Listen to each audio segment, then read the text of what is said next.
Carlos Alcaraz, patron de Rome, c'est bien lui, le big boss. Il remporte son 4e match de suite face à Jannik Sinner. Match un peu décousu, un peu bizarre. On va en parler dans cette vidéo. D'abord, bonjour à tous, je suis très content de vous retrouver. Finale du Master 1000 de Rome, veille du début des qualifications de Roland-Garros. C'est un excellent programme qui nous attend. Mais aujourd'hui, on a pas mal de choses à se dire sur ce match qui vient de se terminer. Alors bouge pas, on commence tout de suite.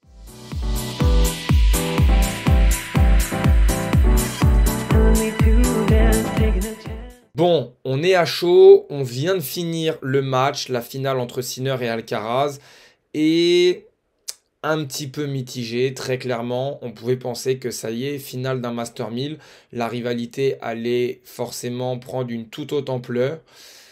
Je suis déçu. Je suis déçu de la partie, je suis déçu du niveau de jeu des deux hommes, même si, évidemment, il y a des bonnes choses, notamment, quand même, il faut le souligner, un très bon deuxième set de Carlos Alcaraz. Une baisse un peu physique chez Jannik Sinner, très clairement.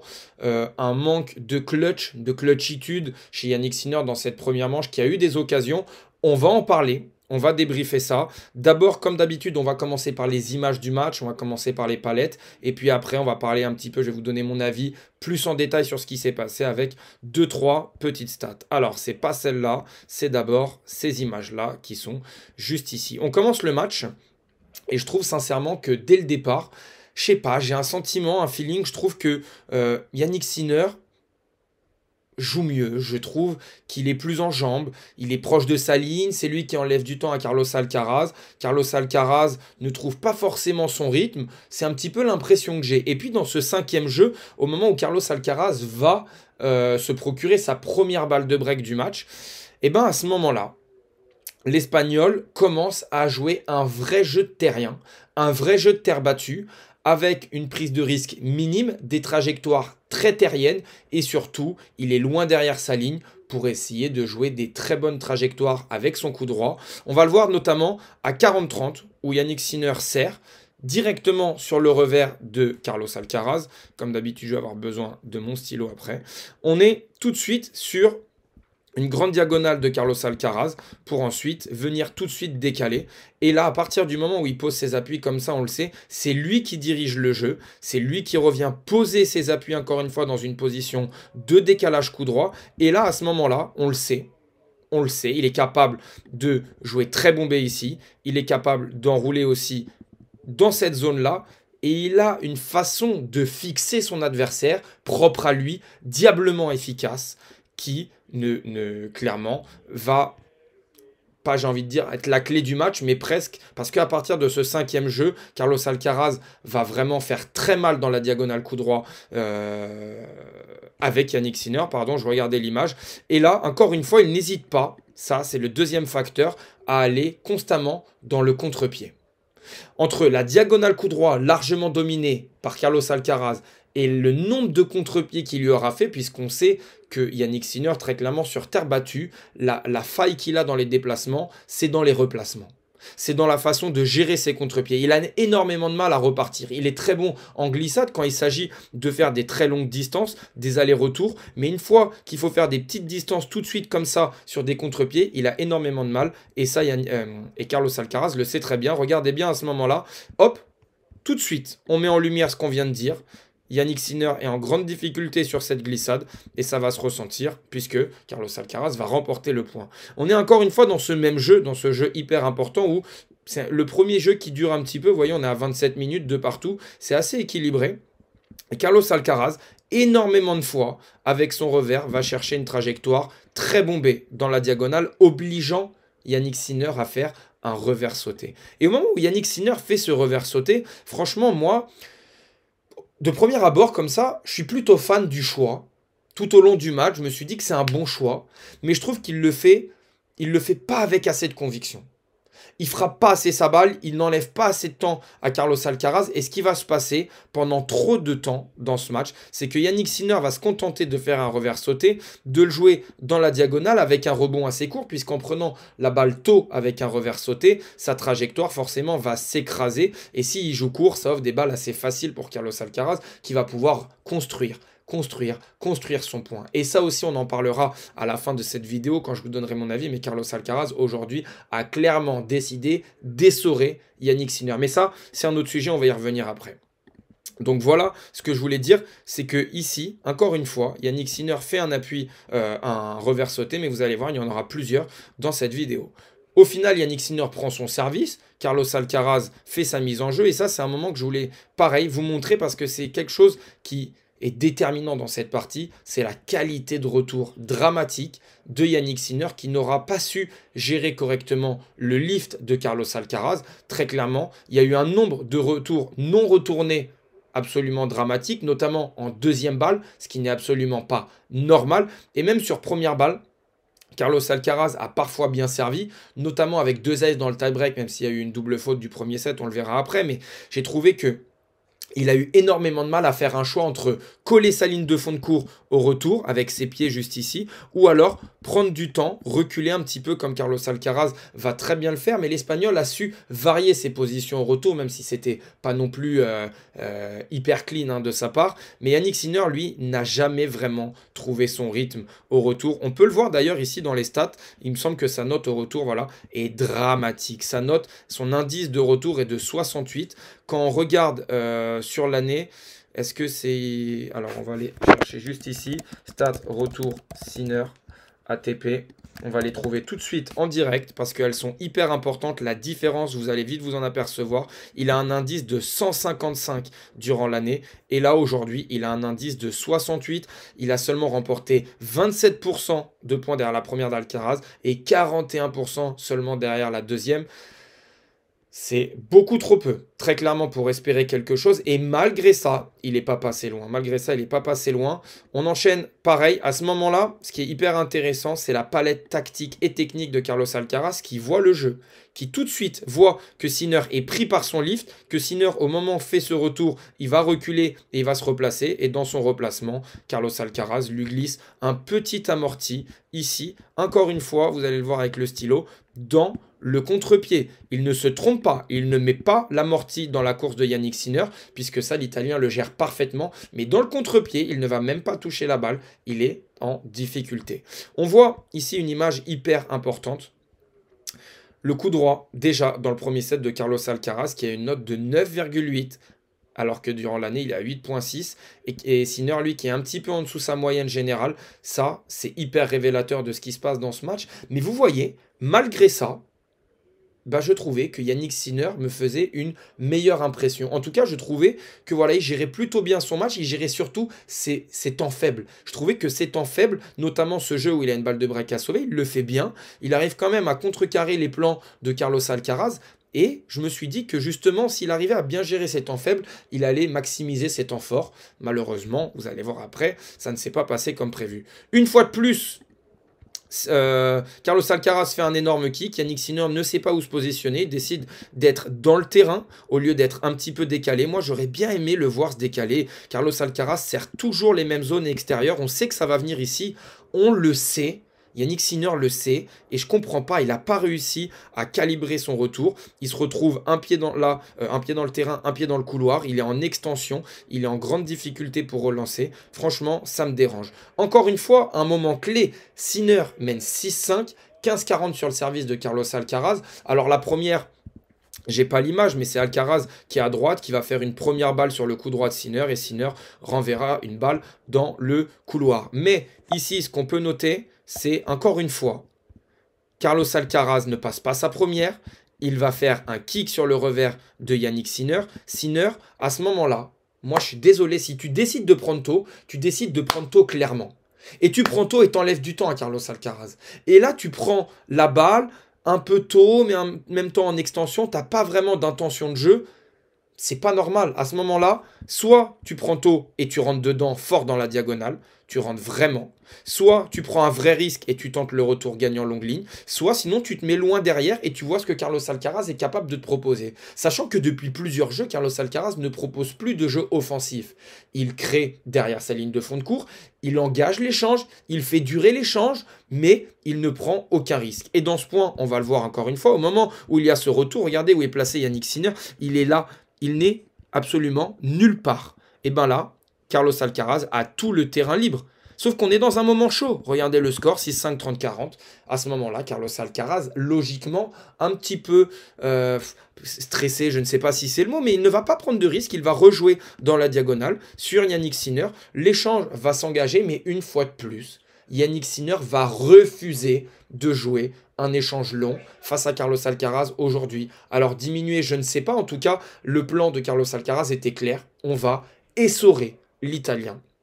Et moi, je suis désolé parce que là, à ce moment-là, l'échange s'engage sur 3-4 frappes. Jannik Sinner va tenter un longue ligne alors que la balle arrive d'ici. Et on sait que quand la balle arrive de croisée, pour envoyer une flèche longue ligne, c'est quand même très compliqué. Il va tenter un revers longue ligne. En tout cas, il va tenter de le faire gagnant. Et la balle va complètement lui échapper et aller dans le couloir. À ce moment-là, 30-40, tu dois serrer le jeu. Tu dois serrer le jeu parce que le set est accroché, tu sens que c'est compliqué. Carlos Alcaraz est clairement en train de mettre sa patte, il est en train vraiment de tisser sa toile d'araignée.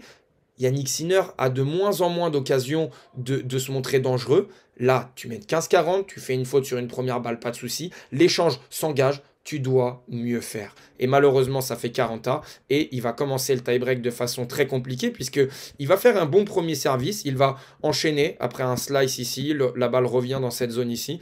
Il va faire un revers. Donc, ce n'est pas une flèche que j'attendais. On va l'enlever. Il va faire son revers. Sauf que là, Carlos Alcaraz maîtrise à la perfection la glissade, lui aussi appuie au revers. Et il va lui mettre la balle dans les pieds. Jannik Sinner va complètement rater cette volée, ce qui est logique. Le passing est parfait. Carlos Alcaraz gère très bien ce début de tie-break. Mini-break, puis un ace, puis un deuxième ace, 3-0. On se retrouve alors à 3-0. Et là, pareil, énorme déception. Je trouve que le niveau de jeu, franchement, est décevant. Comme j'ai dit dans ce début de vidéo, il y a des bonnes phases, il y a des bons schémas. Forcément, on a les 2 meilleurs joueurs du monde. On ne peut pas dire le contraire, mais on va voir après, forcément, même dans les stats, ça se ressent. Alors, il n'y a pas que les stats, il ne faut pas voir que par les stats, mais ok, on verra après. On va mettre du crédit à ce qu'a fait Carlos Alcaraz, mais globalement, même Jannik Sinner, ça a été très décevant. Et à ce moment-là, 3-0, Carlos Alcaraz, qui a une deuxième balle à jouer sur ce revers, va faire faute directe. Très décevant, ça fait 3-1. À ce moment-là, il peut limite clôturer le tie-break. Il ne fait pas jouer, il ne prend même pas de risque. Il fait vraiment une vraie faute directe. Sur retour, très compliqué. On a encore une fois un point à 3-1 où Carlos Alcaraz est très passif derrière sa ligne de fond de cours alors qu'il fait un retour exceptionnel. On voit le rebond juste ici. On se dit qu'il va revenir gagner du terrain et mettre la pression pour essayer clairement de mener 4-1, 2 services à suivre. Il ne le fait pas alors qu'il est dans une position, encore une fois, comme tout à l'heure, avec les pieds dans le terrain. Il ne prend pas d'avantage. Jannik Sinner, lui, va pouvoir réorienter le jeu très vite, pas dans la diagonale coup droit, parce qu'il sait qu'il va être dominé, il est dans une mauvaise période. Il rejoue très vite sur le revers de Carlos Alcaraz pour vite se décaler et lui prendre l'initiative et aller longue ligne. Ça fait plaisir, clairement. 3-2, il est là, il prend sa chance, il essaye. Alors Carlos Alcaraz, toujours assez bon sur son service, passe une première, ça fait 4-2, mais commet une double faute et permet à Jannik Sinner de revenir. On se retrouve à 5-4, et encore une fois, énorme déception du côté du retour de Jannik Sinner, qui aura été clairement la faille technique aujourd'hui, et même dans les schémas, tactique, technique, je perds mes mots, mais vous le voyez, encore une fois, il décide de relancer dans le terrain. Il est là, les pieds dans le terrain, et il ne fait rien de cette balle. Il va jouer ultra court, comme on l'a dit tout à l'heure, en prenant la balle très tôt. Si tu ne trouves pas assez de longueur, le rebond est court. Ça fait que Carlos Alcaraz, lui, va pouvoir se décaler. Vous voyez, le retour est tellement court que Carlos Alcaraz a la place de placer un pied dans le terrain, de se décaler en coup droit, et là, forcément, il va envoyer une flèche longue ligne. C'est très bien fait, mais c'est surtout très bien fait parce que Jannik Sinner le lui permet. Et je me répète, il n'aura pas trouvé la solution au retour. Et c'est impossible dans un match de tennis quand tu es aussi défaillant dans un des deux secteurs, soit le service, soit le retour, pour s'en sortir. Aujourd'hui, Jannik Sinner n'a pas super bien servi, mais il a surtout très mal relancé. Dernier point de ce tie-break. Et là, enfin, Jannik Sinner décide de se décaler après une deuxième balle de Carlos Alcaraz. Il se décale et il relance en coup droit pour remettre du volume. Qu'est-ce qui se passe? Enfin, on voit ce schéma. Il relance de loin. Carlos Alcaraz est sur le reculoir. Tac, on est sur un retour XXL de Jannik Sinner. Et là, on se dit, ça y est, il va rentrer dans le terrain, il va recoller. Forcément, c'est ce qu'on veut voir. On est sur la frappe d'après. Yannick Sinner percute, gagne du terrain et finit par rentrer avec son revers dans la diagonale pour frapper très fort. Forcément, il va remporter ce point et recoller à 6-5. Mais ça part enfin d'une prise d'initiative, d'un changement tactique et donc du coup aussi technique pour relancer en coup droit avec énormément de volume plutôt que de relancer très à plat en revers et de laisser du temps à Carlos Alcaraz. On constate derrière que ça fait une faute provoquée de la part de Carlos Alcaraz. Ça fait 6-5. Sinner sert. Carlos Alcaraz arrive à se dépatouiller. Il relance avec son coup droit. Sinner a quand même un retour pas facile à jouer. Il a les 2 pieds derrière la ligne. Mais le Yannick Sinner en confiance, le Yannick Sinner des grands jours aurait envoyé un laser dans cette zone. Ça n'a pas été le cas. Ça n'a pas été le cas. Il a joué cette zone. Mais vous le voyez, Carlos Alcaraz arrive trop vite. Le coup droit de Yannick Sinner est beaucoup trop timide. À ce moment-là, on sent que Carlos Alcaraz reprend l'ascendant dans le point. Une fois de plus, Yannick Sinner est pris dans un contre-pied. On retrouve tous les schémas que j'explique depuis le début de cette vidéo. Et là, Carlos Alcaraz peut dicter le jeu avec son volume, avec son revers, pour ensuite ouvrir le terrain, faire une montée à contre-temps et signer peut-être le plus beau point du match avec une volée, puisque c'est très dur. Quand on arrive d'ici pour monter à la volée et faire une volée de revers décroisée et finir en 2 temps avec une volée dans l'ouverture, ça fait 7-6 pour Carlos Alcaraz. Dans un set assez mitigé, mais globalement, bon, allez, j'ai envie de dire plutôt mérité dans les choix qu'a pu faire l'Espagnol. Mais au final, de mon point de vue personnel, je voyais quand même Yannick Sinner remporter ce set. Début du deuxième set, Yannick Sinner change les plans. Il mènera même 0-30 sur le service de Carlos Alcaraz en reculant, en changeant sa position au retour, en poussant Carlos Alcaraz, en obligeant Carlos Alcaraz à créer du jeu. Mais malgré ça, l'Espagnol reste solide et mène 1-0. On se retrouve à 1-0 et à partir de là, même à partir de 0-30, j'ai envie de dire, Carlos Alcaraz connaît une série de points, une série durant 10-15 minutes où il va réussir tout ce qu'il va entreprendre. Quand il joue comme ça, c'est remarquable, c'est très appréciable. Il alterne entre les retours tôt, comme celui-là, les retours prises de balle tard, et il va concocter une sorte de salade à Yannick Sinner où il va vraiment tout lui faire. On le voit, il pose ses appuis mais en étant globalement plus proche de sa ligne de fond de cours. Et quand il fait ça sur terre battue, il est complètement injouable. Il rentre dans le terrain, certes il y avait une lettre de Yannick Sinner, mais Yannick Sinner, regardez bien, même quand il défend et que Carlos Alcaraz rentre au niveau de la ligne de fond de cours, lui ne veut jamais céder de terrain. Aujourd'hui, il aura refusé de jouer assez loin derrière sa ligne pour se laisser du temps en défense. Il faut dire qu'il n'a pas forcément les trajectoires de défense qu'a Carlos Alcaraz sur cette surface. Il a des trajectoires très rectilignes. Et comme je le disais tout à l'heure, s'il ne trouve pas suffisamment de longueur, bah ça devient trop compliqué pour lui. On est encore une fois sur un point ultra important où Carlos Alcaraz dicte le jeu avec son coup droit. C'est lui qui arrive à mettre du volume, mais vous voyez, c'est Yannick Sinner qui fait la navette, très clairement. On le voit, Carlos Alcaraz fait l'effort au niveau des jambes pour passer sous la balle et envoyer des grosses trajectoires bombées. Sauf que là, on zoome et on le voit au niveau des pieds. Lui, Yannick Sinner, encore une fois, ne veut pas céder de terrain. Je pense qu'il ne veut pas céder de terrain et je pense qu'il y a une fatigue, très clairement, parce que j'ai senti que lui voulait écourter les échanges. Carlos Alcaraz l'a ressenti, je l'ai dit tout à l'heure, il a voulu essorer son adversaire. Et vous allez voir que ce deuxième set est allé très vite. Une fois de plus, on retrouve le revers sauté de Yannick Sinner, qui certes lui permet de couper les trajectoires, mais aujourd'hui, il ne l'a pas bien réalisé ce coup-là. C'est très compliqué. En faisant ce revers sauté, Carlos Alcaraz, lui, ça lui permet de dicter le jeu. Il va jouer ce petit slice longue ligne. À partir de ce moment-là, on aurait vu un Yannick Sinner dans les grands jours pareil, poser une glissade et envoyer un rouleau croisé. Il n'y arrive pas. Il va jouer ici, longue ligne. Et là, ce qui va se passer, c'est que Carlos Alcaraz manœuvre à merveille, encore une fois, droite, gauche, bref, l'échange dure. Encore une fois, Yannick Sinner est à la ramasse sur les déplacements latéraux parce que dans ce match, il a été très en difficulté. Et là, Carlos Alcaraz termine par un petit amorti dans le replacement et dans le contre-pied. C'est des points qui sont très bien faits, très clairement de la part de Carlos. Il domine le jeu avec son coup droit, mais surtout, j'ai envie de le noter parce que c'est assez rare ces derniers temps, en revers, il a très bien distribué le jeu. Il a su varier les trajectoires, il a su varier les prises de balles. Prise de balle tôt, prise de balle montante, descendante.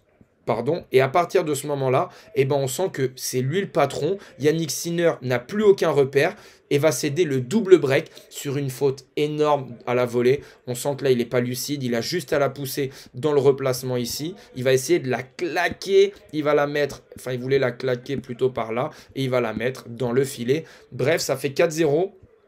C'est compliqué, mais voilà, Jannik Sinner aura enfin réussi à relancer loin derrière sa ligne dans ce deuxième set partiellement. Et vous allez voir que mine de rien, c'est ce qui va lui permettre d'être assez offensif. Alors, il y a très peu de points qui le montrent puisqu'il l'a fait très peu de fois. Là, il va réussir à rentrer parce qu'il a beaucoup plus de temps avec son revers longue ligne. Sauf qu'il a une volée à jouer. Il ne s'applique pas très clairement. Il n'y a pas vraiment de reprise d'appui. La reprise d'appui, c'est le petit saut d'allègement avant de taper cette volée. Il va la taper vulgairement au milieu. Sauf qu'en face, on a une mobilette qui, dans ce deuxième set, clairement n'a rien lâché. A fait très peu d'erreurs dans ce deuxième set. Il va réussir à le lober. Jannik Sinner, complètement perdu, va jouer un coup dos au filet. Et là, on a compris que c'était terminé. C'était vraiment le coup de grâce. On pouvait se dire que si Sinner faisait un petit débreak en changeant sa position au retour, peut-être qu'une folie pouvait s'installer. Non, la clim est posée. Ça fera 7-6, 6-1 pour Carlos Alcaraz.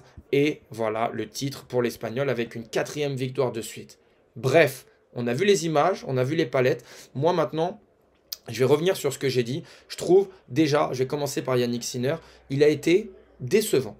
Il a été décevant puisque j'ai trouvé, encore une fois, je le répète, c'est la clé. Au retour, il n'a jamais su trouver ses propres repères à lui qui lui auraient permis de faire basculer la rencontre. Mais hormis ça, je suis déçu sur des petits détails, mais à ce niveau-là, c'est important. Notamment les 2 balles de 7 qu'il a. Notamment, j'ai trouvé qu'il a eu très peu de moments forts. Il a plutôt bien géré ses moments faibles, comme je disais, mais je trouve qu'il n'a pas eu vraiment de moments forts. Et surtout, très déçu par ses trajectoires. Notamment en coup droit, il a accepté le volume imposé par Carlos Alcaraz, mais lui n'a pas su mettre énormément de volume. Que ce soit en revers, pour se relaisser du temps, ou en coup droit. Carlos Alcaraz, lui, par contre, a fait un match solide. Il faut le noter, je l'ai trouvé très concerné, très concentré, mais il y avait quand même beaucoup de déchets. On ne va pas non plus s'extasier devant son match. Je l'ai trouvé beaucoup plus concentré parce que c'était Jannik Sinner en face. On voyait que par rapport aux autres matchs, lui n'a pas vraiment eu de moment faible. Encore une fois, je trouve aujourd'hui, ce n'est que mon avis, que c'est Jannik Sinner qui a le match entre ses mains. Et c'est lui qui va décider de la pluie et du beau temps. Par contre, ce qu'il faut mettre au crédit de Carlos Alcaraz, et je l'avais dit dans la preview, c'est qu'aujourd'hui, il n'a pas vraiment eu de moments faibles. Il a très bien géré ses moments forts. Quand il fallait appuyer sur l'accélérateur et enfoncer Jannik Sinner comme dans la deuxième manche, il l'a très bien fait. Cette fin de tie-break, elle est très bien gérée. Il a très bien géré les moments chauds, les moments importants. On a senti aussi sur les 2 balles de 7 qu'il a eu à sauver, il passe une première balle et dans l'échange, il ne se précipite pas. Malgré la palette que je vous ai montrée, il aurait pu se précipiter et aller longue ligne. Bref, des choix plutôt justes, mais surtout, grâce à la passivité de l'Italien. C'est mon avis. Peut-être que vous ne serez pas d'accord, et je l'accepte. On n'hésite pas à échanger dans les commentaires. Ça n'empêche pas aujourd'hui qu'on peut regarder la tactique de Carlos Alcaraz était claire. 25 échanges de 9 coups et plus, 31 échanges de 5 coups et plus. Quand on sait que les 2 joueurs sont capables de faire des très beaux schémas de filière courte, on a senti la volonté de Carlos Alcaraz de faire durer l'échange sur cette surface notamment. Je suis sûr que sur une autre surface, la tactique sera largement différente. Mais aujourd'hui, les trajectoires de Sinner ne l'ont pas dérangé. Le rebond de la balle de Sinner qui rebondissait largement, soit carré service, soit légèrement derrière, a permis à Carlos de dicter son jeu et de dicter son tempo. Voilà ce que j'avais à dire de cette finale. Un bon Carlos Alcaraz, un très moyen Jannik Sinner, et ça fait une finale avec un tie-break. J'avais parlé des tie-breaks, j'avais dit qu'il y aurait un tie-break, j'avais dit 7-6, 7-6 Sinner, mais ça a été mal géré, et je pense que si Sinner prend ce premier set, on aurait pu avoir un deuxième set très accroché qui allait au tie-break, mais avec des si, on refait le monde. Comme d'habitude, n'hésite pas à t'abonner si ce n'est pas déjà fait, à mettre ton meilleur pouce, parce que ça m'aide énormément, et nous on se retrouve évidemment dès demain pour le débrief de la première journée des qualifications à Roland-Garros. Je te dis à très vite. Only